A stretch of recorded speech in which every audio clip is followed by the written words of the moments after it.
ایک بھائی کا پوچھنا ہے کہ اگر کسی کو کورونا وائرس کی شکایت ہے تو اس کے لیے جمعہ اور جماعت کی نماز میں حاضری کا کیا حکم ہوگا؟ اس مسئلے پر سعودی عرب کے کبار علماء کی کمیٹی سے جب فتویٰ پوچھا گیا تو انہوں نے جو فتویٰ جاری کیا اس فتویٰ کا میں خلاصہ آپ کے سامنے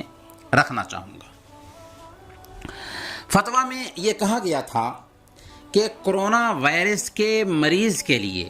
جماعت اور جمعہ کی نماز میں حاضر ہونا حرام ہے۔ کورونا وائرس کے مریض کے لیے جماعت اور جمعہ کی نماز میں حاضر ہونا حرام ہے، کیونکہ اللہ کے رسول صلی اللہ علیہ وسلم نے بیان فرمایا لا یورد ممرض علی مصح، صحیح بخاری اور مسلم کی روایت ہے کہ بیمار اونٹ تندرست اونٹ کے بیچ میں نہ لایا جائے، اور اس لیے کہ اللہ کے رسول صلی اللہ علیہ وسلم نے فرمایا اذا سمعتم الطاعون بارض فلا تدخلوها واذا وقع بارض وانتم بها فلا تخرجوا منها۔ یہ بھی صحیح بخاری اور مسلم کی روایت ہے کہ جب تم طاعون کے بارے میں سنو کہ کسی سرزمین میں آ گئی ہے تو اس سرزمین میں مت داخل ہو، اور کسی سرزمین میں آئی ہوئی ہے تو اس سرزمین سے تم باہر مت نکلو۔ اور جس کسی کے بارے میں مجاز اتھارٹی نے الگ رہنے کا فیصلہ کر دیا ہو اس پر واجب ہے کہ وہ اس کی پابندی کرے، یعنی جماعت اور جمعہ کی نماز میں حاضری دینے سے رک جائے، اور اپنے گھر میں یا جہاں اسے ٹھہرایا گیا ہے وہیں پر اپنی نماز ادا کرے، کیونکہ صحیح مسلم کی روایت ہے شرید بن سوید الثقفی رضی اللہ تعالی عنہ بیان فرماتے ہیں کہ بنو ثقیف کے وفد میں ایک کوڑھی تھا۔ اللہ کے رسول صلی اللہ علیہ وسلم نے اس کوڑھی تک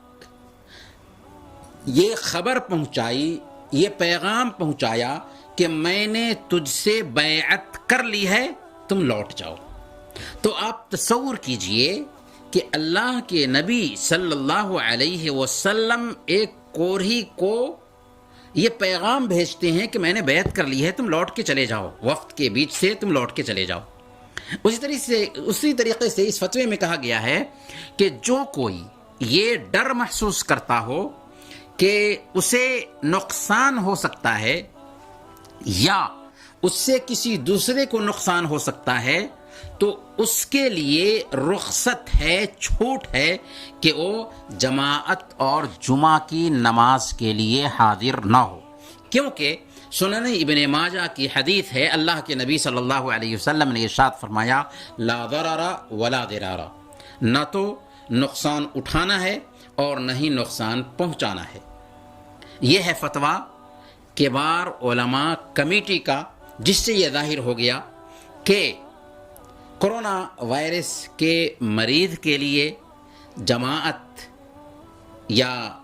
جمعہ کی نماز میں حاضر ہونا حرام ہے، اور پوری تفصیل بھی ہمارے سامنے میں آ گئی۔ اللہ سے دعا ہے کہ اللہ تعالی ہم سب کو صحیح اور غلط کو غلط سمجھنے کی توفیق عطا فرمائے۔